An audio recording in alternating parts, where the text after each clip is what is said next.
Welcome to the University of Michigan Dentistry Podcast Series, promoting oral health care worldwide.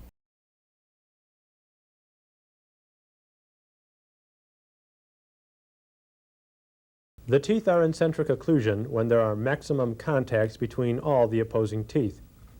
The contacting areas on all the teeth should be studied. This can be done on the articulated cast, but time does not permit for such a thorough examination of the patient on this TV tape. The centric occlusion contacts on the three teeth that will be used for the diagnostic waxing exercise and their antagonist will be checked. Centric occlusion stops are located on supporting cusp tips, in foci, and marginal ridges. The supporting cusps are the lingual cusps of the maxillary posterior teeth, the buccal cusps of the mandibular posterior teeth, and the incisal edges of the mandibular anterior teeth. The supporting cusps contact the centric stops, which are usually located on the foci and marginal ridges of the maxillary and mandibular posterior teeth, and the marginal ridges or cingulums of the maxillary anterior teeth.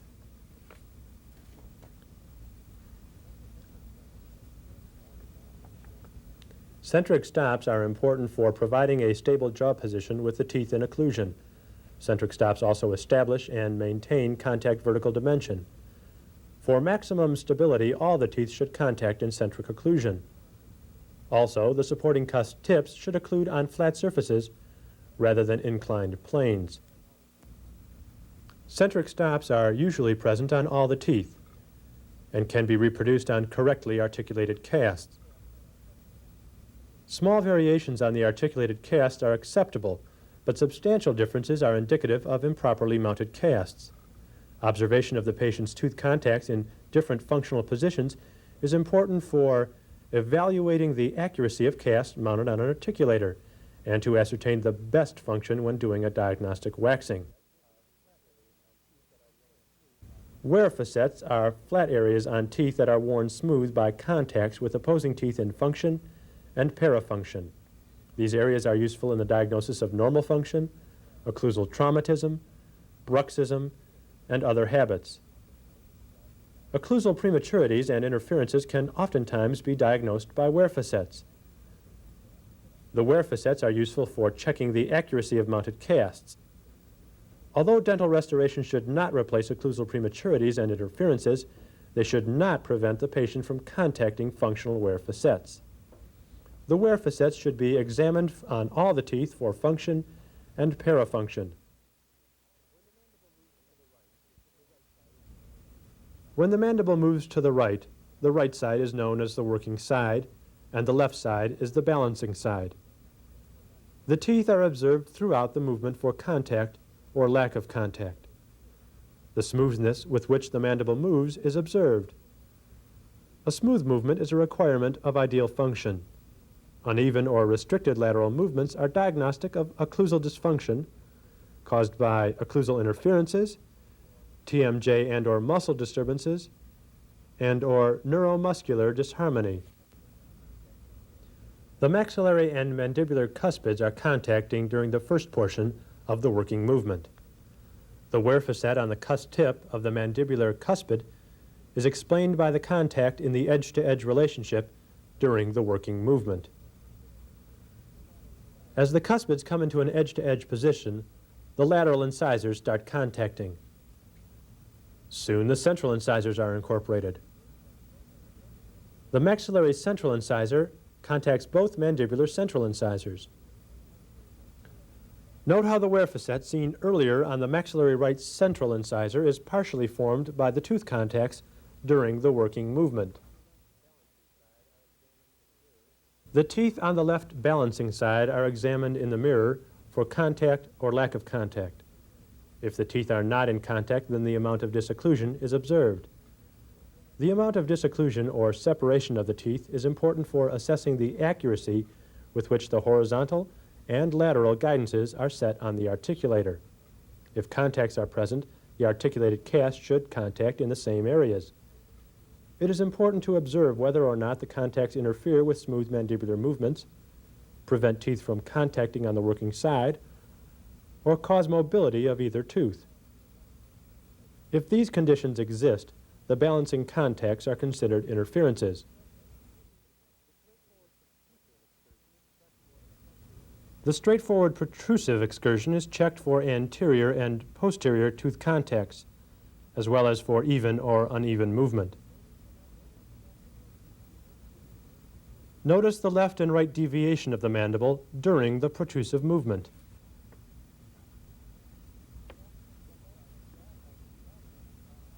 The left and right side lateral protrusive movements are also examined.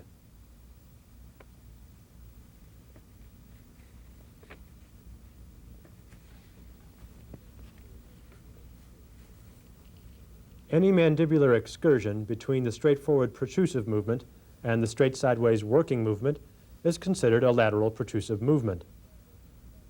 Note the relationship between wear facets and lateral protrusive movements.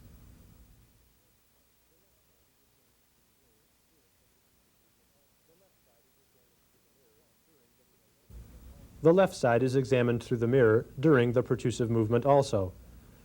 Since the cusps move along the occlusal sulci and not towards each other, contacts are not observed. If the anatomical arrangement of the teeth is normal and the curve of Spee is not excessive, the posterior teeth will not contact in protrusion. The posterior teeth should also be examined in lateral protrusive movements for interferences.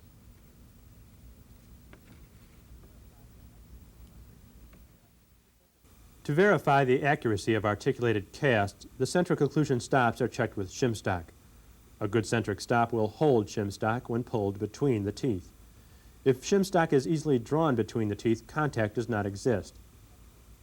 Check the maxillary right first molar, cuspid, and central incisor carefully, since these teeth will be waxed into functional occlusion. All three teeth should have at least one centric stop.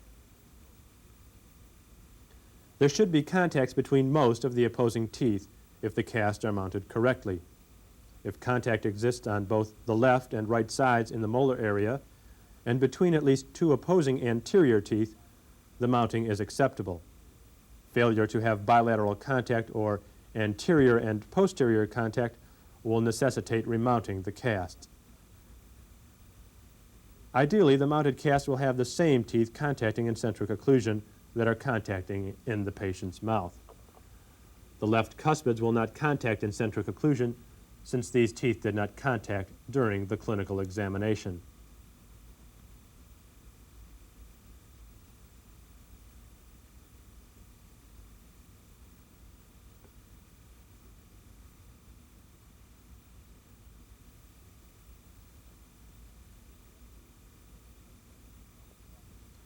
Examine the individual contacts from the buccal.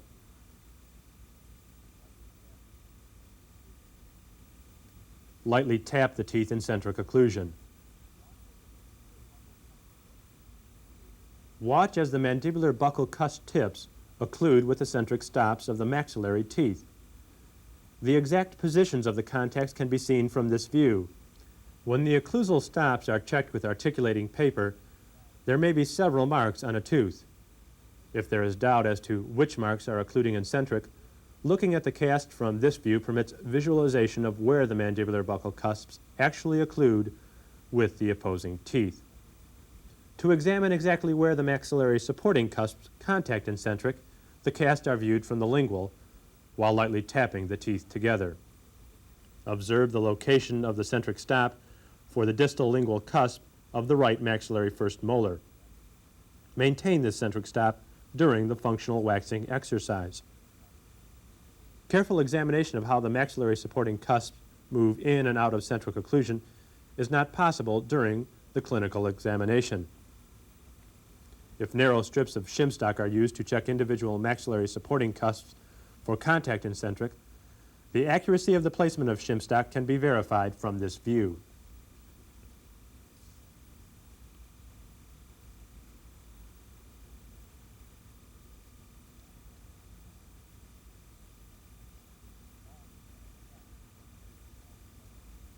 All the centric stops should be marked with articulating paper. For purposes of demonstration, only the maxillary first molar centric stops will be marked with articulating paper. Centric occlusion contacts on the cast may not be exactly the same as those observed in the patient's mouth. The differences are explained in part by mounting errors. Hand articulating the cast in centric should result in a close approximation of the patient's centric occlusion, even though it will not be exactly the same. The teeth also shift a little when squeezed into centric occlusion due to the elasticity of the periodontal ligament. The cast, however, will not squeeze together when brought into occlusion. The contacts are seen on the mesiolingual cusp, oblique ridge, and distal marginal ridge. Be sure to check which mandibular supporting cusps occlude with each centric stop.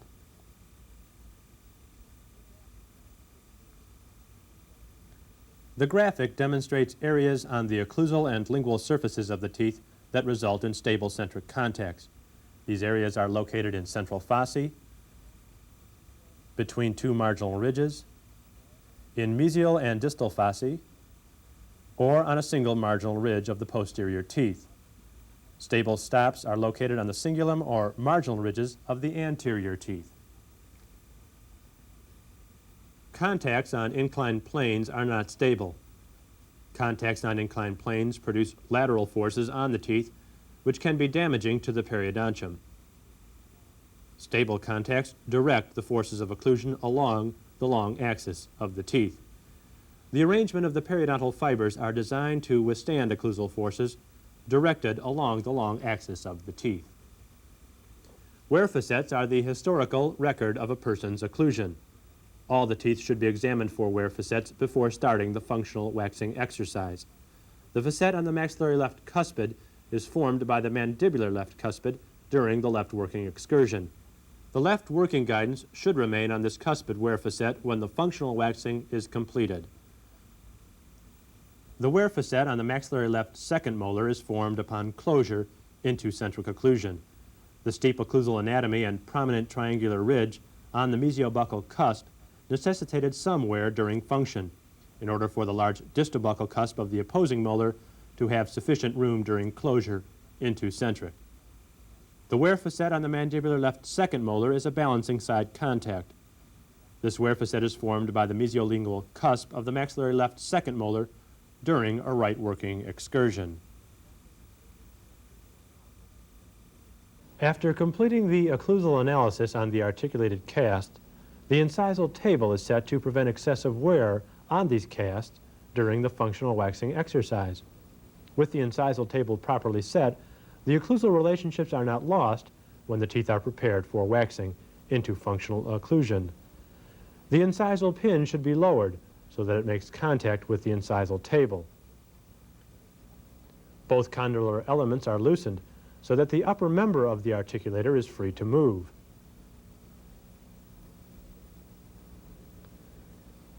The upper member is then put into a protrusive position so that the incisors are in the edge-to-edge relationship. Hold the casts in this relationship and raise the incisal table until it just makes contact with the incisal pin.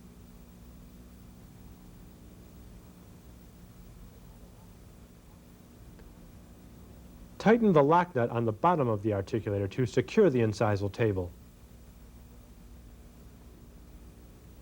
Return the cast to centric occlusion, and then move into right working until the cuspids are in the end-to-end relationship.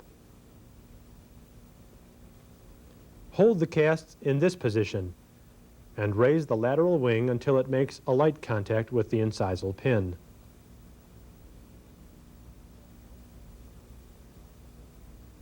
Set both lateral wings of the incisal table the same way. To begin the reduction of the casts, mark the amount of reduction on the maxillary right first molar, cuspid, and central incisor. With a pencil, mark the buccal surface of the maxillary first molar approximately 2 millimeters from the cusp ridges. Follow the cuspal anatomy to help ensure an even reduction of the occlusal surface.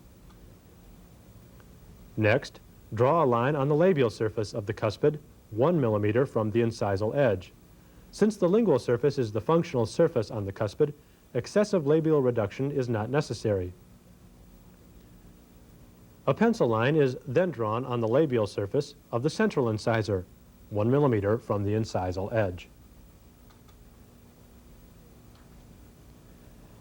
Return to the maxillary first molar and mark the lingual surface. It should be done the same as the buccal.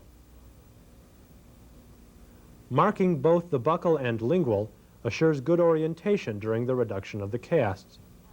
Mark the lingual surface approximately 2 millimeters from the cusp ridges, and remember to follow the anatomy of the tooth. Next, mark the cuspid on the lingual surface 1 millimeter from the free gingival margin.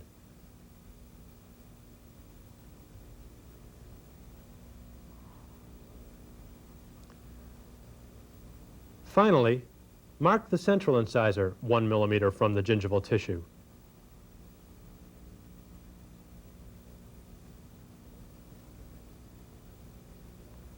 When the amount of reduction has been marked on each tooth, take a moment to make sure that the teeth on the patient's right side have been marked. The reduction on the molar is done with a laboratory knife.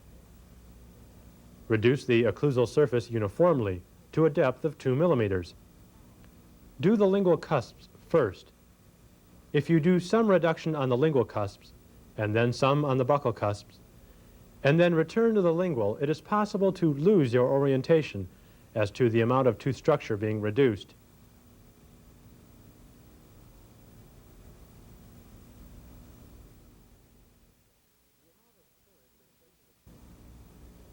The amount of clearance in centric occlusion, working and balancing, and protrusive movements can be checked with 28-gauge wax.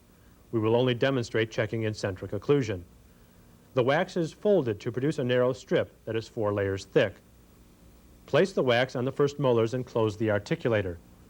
The wax will conform to the occlusal anatomy, but the cusp tips should not penetrate the wax. Holes in the wax indicate that the occlusal surface has not been adequately reduced.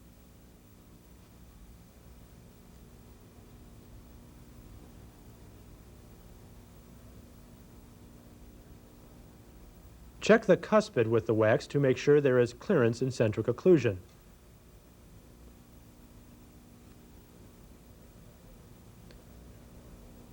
Since there are no holes, the reduction is correct. The central incisor should be checked the same way. Remember to check in working and balancing and protrusive movements with the wax. Next, make sure there is clearance for the working cusps in the right working excursion.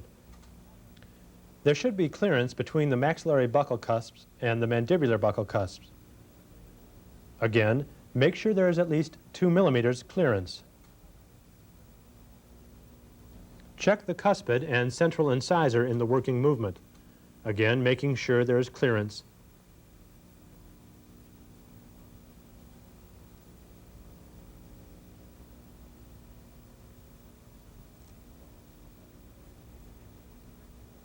Next, check the protrusive movement. This is particularly important on the central incisor, since the anterior teeth contact during protrusion. Insufficient reduction will not permit the addition of enough wax to restore the correct anatomical form of the tooth.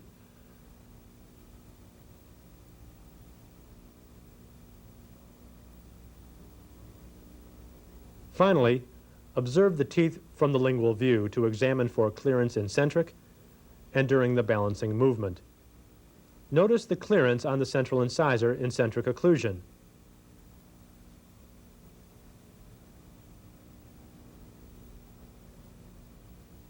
Examine for clearance during the balancing movement.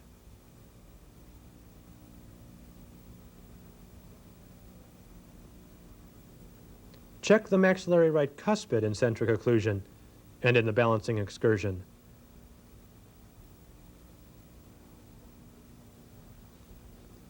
Now, check the first molar in centric occlusion and in the balancing excursion.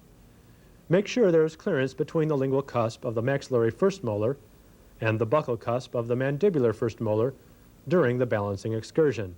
Insufficient clearance will result in balancing side contacts when the tooth is waxed to proper form and function.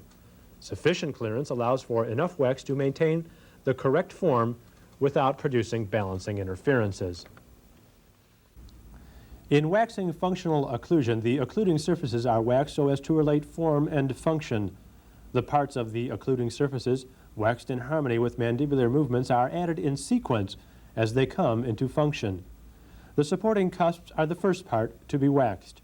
The exact positions of the supporting cusps are established by first locating suitable centric stops on the opposing teeth. Remember, centric stops are located on relatively flat areas that are large enough to accommodate the supporting cusp tips.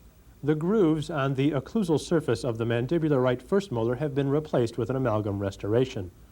The central developmental pit area is relatively flat and would be a suitable centric stop for the mesiolingual cusp of the maxillary first molar. Using a pencil, locate the exact position of the centric stop on your cast. The centric stop should be positioned anterior-posteriorly so that the maxillary supporting cusp moves between the lingual cusps during working and between the buccal cusps during balancing. Buccolingually, it should be located so that the cusp moves distally in the center of the occlusal sulci during protrusive movement. A suitable centric stop for the distolingual cusp of the maxillary first molar is the distal marginal ridge. With a pencil, locate the exact position of the stop. The stop should be positioned to allow the maxillary supporting cusp to move in the embrasures between the mandibular first and second molars during working and balancing excursions. The supporting cusp should not contact the mesiolingual cusp of the mandibular second molar during the protrusive movement. Observe the supporting cusp from the lingual and view the cusp alignment with the proposed centric stops. It can be seen that the mesiolingual cusp of the maxillary first molar lines up directly above the proposed centric stop in the central fossa of the mandibular first molar. The distolingual cusp is located directly above the proposed centric stop on the distal marginal ridge. Since the cusps are located directly above the centric stops, the maxillary first molar will have stable centric occlusion contacts without compromising normal occlusal anatomy. We will now begin the waxing of the first molar.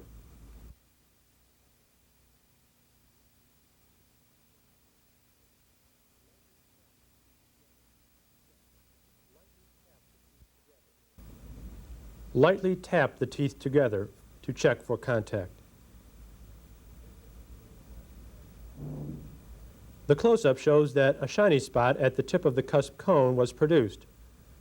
The shiny spot indicates contact with the centric stop.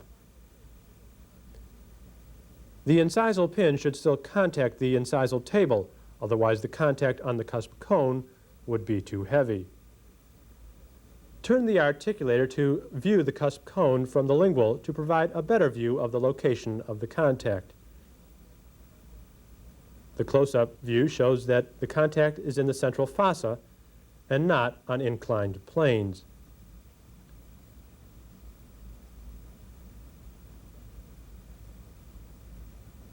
Check for interfering contacts in right working. The cone should pass between the lingual cusps of the mandibular first molar. Contact with the lingual cusp would be considered an interference.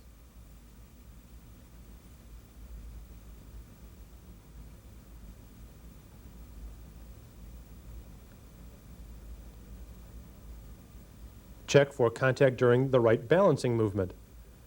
Contact with the mandibular buccal cusps would be a balancing side interference. There should not be a contact on the balancing side. Balancing side interferences restrict smooth mandibular movements. Check the protrusive movement. The supporting cusp should move along the central developmental grooves of the mandibular teeth. Again, contact is avoided so that smooth mandibular movements can be made.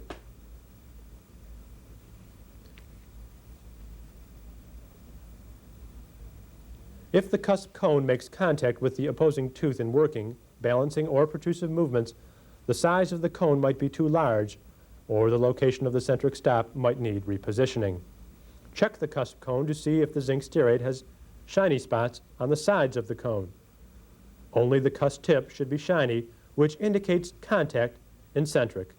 Shiny areas on the sides of the cone would indicate contacts in working, balancing, or protrusive movements.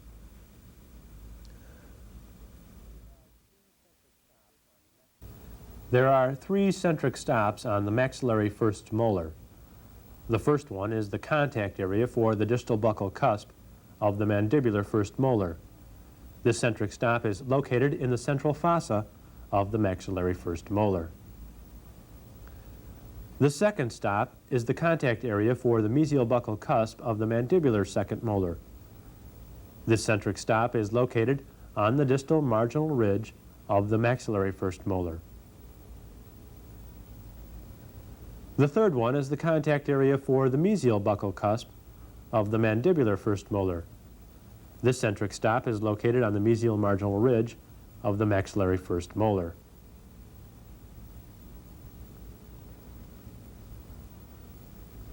Open the articulator and mark the centric stops.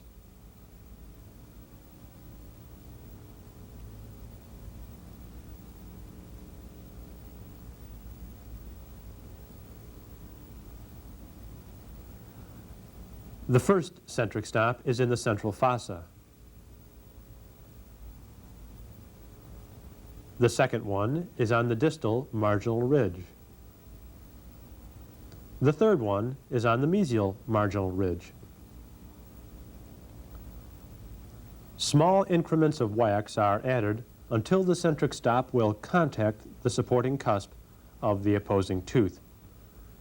The stop is a small flat area that the opposing supporting cusp tip contacts lightly in centric.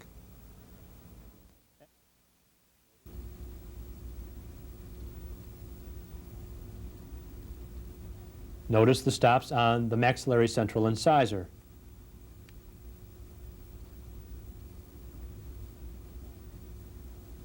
The mandibular central incisor is contacting on the mesial marginal ridge, and the mandibular lateral incisor is contacting on the distal marginal ridge.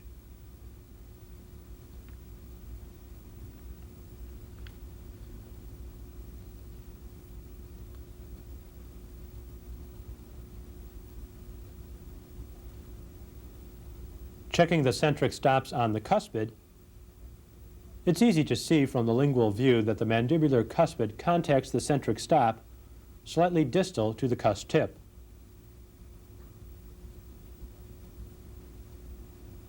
This is exactly the same position that was observed clinically and also on the articulated casts prior to the reduction for the functional waxing exercise. The centric stop on the distal marginal ridge contacts the mandibular first premolar on the mesial cusp ridge. The fourth step in the functional waxing procedure is the addition of the non-supporting cusps. The non-supporting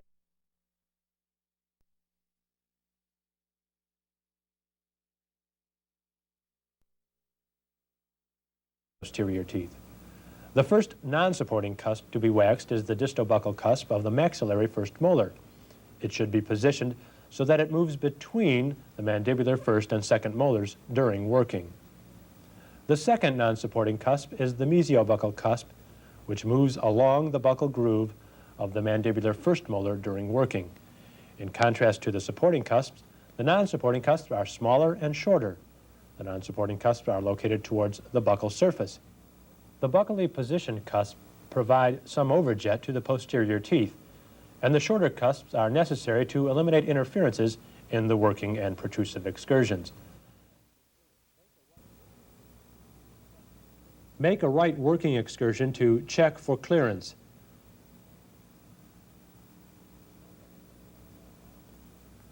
The close-up view shows that adequate clearance exists between the wax and the mandibular tooth during working.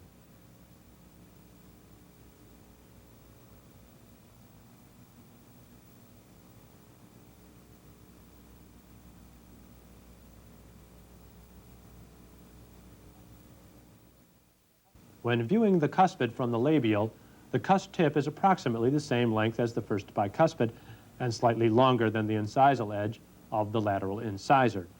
Adjust the position and length of the cusp cone to look pleasing, and also make a light contact with the mandibular cuspid in right working.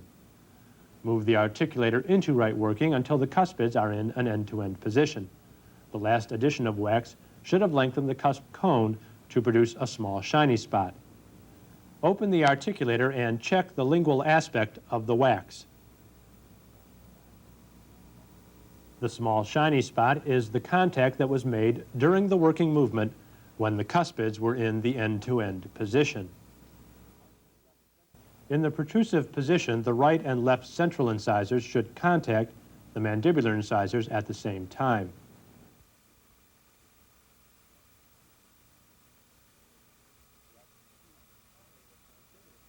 Waxing teeth in harmony with mandibular movements can oftentimes improve function. During the clinical examination of the patient, an uneven protrusive movement was observed. The protrusive contacts were not even on both central incisors. The contacts slipped back and forth between the central incisors during the protrusive movement.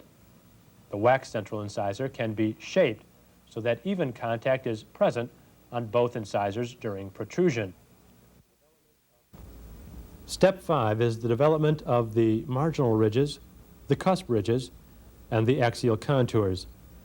The cusp ridges and marginal ridges of the posterior teeth extend from cusp tip to cusp tip around the circumference of the occlusal surface. The marginal ridges of the anterior teeth extend from the disto-incisal line angle to the mesio-incisal line angle and delineate the lingual surface. Wax is first added to the distal marginal ridge and the distal cusp ridge of the maxillary first molar.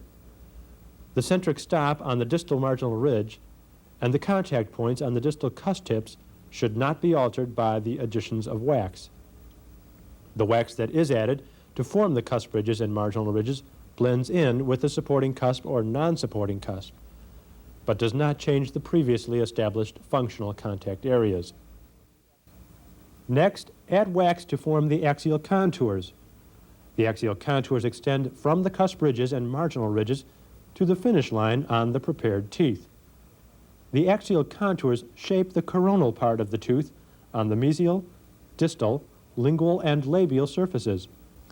After completing the cuspid and central incisor, the wax was dusted with zinc stearate and the articulator was moved through the working, balancing, and protrusive movements. On the cuspid, there are no contacts except for the flat spots forming the centric stops. Moving to the central incisor, the centric stops are still present, and their protrusive guidance is along the mesial and distal marginal ridges. The final step in the waxing procedure is the development of the triangular ridges and grooves. The triangular ridges extend from the cusp tip to the central developmental groove. This part is narrow at the cusp tip and wide along the central groove, which gives the ridge a triangular appearance. The criteria for correct functional occlusion, established throughout the series of programs on waxing the occlusion to mandibular movements, should be present in the final waxings of the molar, cuspid, and central incisor. These are key teeth in the occlusion and are representative of the important functional requirements of both anterior and posterior teeth. 3 small centric stops are present on the first molar. These are located on relatively flat areas and can be seen on the mesial marginal ridge, central fossa, and distal marginal ridge. There are no indications of centric premature contacts on the inclined portions of the tooth. There are contact points on the tips of the lingual supporting cusps. These contacts are small and therefore will not contact inclined planes on the mandibular first molar. The supporting cusp contacts will maintain vertical dimension as well as stabilize the occlusion in centric. There are no balancing or working contacts. The working guidance should be on the cuspid. A close-up view shows that guidance is established on the lingual ridge from the centric stop to the cusp tip. This area of guidance is smooth. There are 2 centric stops. One is located on the distal marginal ridge, and the other is located on the lingual ridge.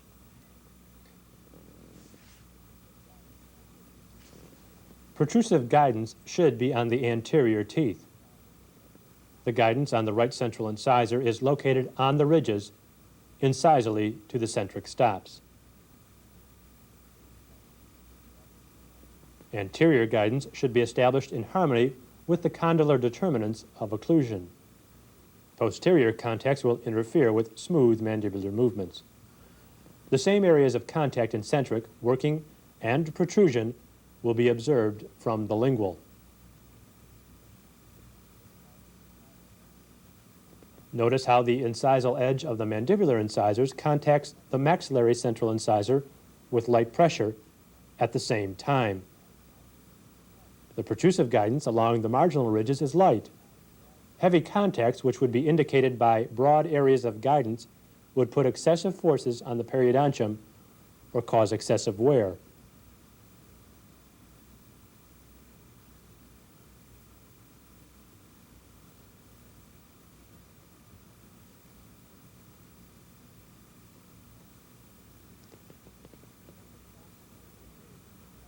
The centric stop on the lingual groove of the cuspid is clearly observed from this view.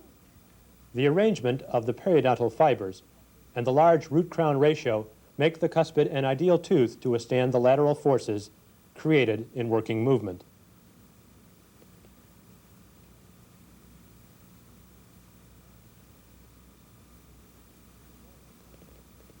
Moving to the molar, notice how the supporting cusps are positioned buccolingually and mesiodistally to occlude in either the central fossa or the distal triangular fossa.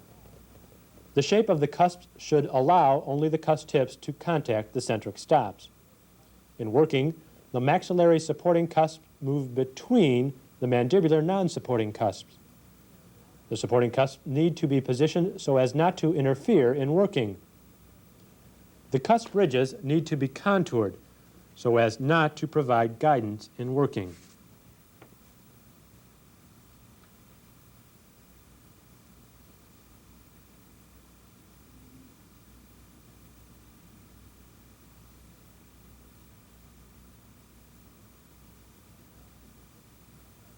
Notice in the balancing movement there are no interferences. The maxillary supporting cusps must move along the central developmental groove of the mandibular teeth to avoid interfering in the protrusive movement. Again, shape and position of the cusps are important to avoid interferences. The triangular ridges must not be over-contoured, otherwise interferences will be present with the mandibular supporting cusps. You've been listening to a presentation from the University of Michigan School of Dentistry, which is dedicated to supporting open learning and open educational resources. This recording is licensed under the Creative Commons. It may be reused and redistributed for nonprofit use. Please attribute materials to the University of Michigan School of Dentistry and redistribute under this same license. For more information on how this and other University of Michigan School of Dentistry recordings may be used, visit www.dent.umich.edu/license.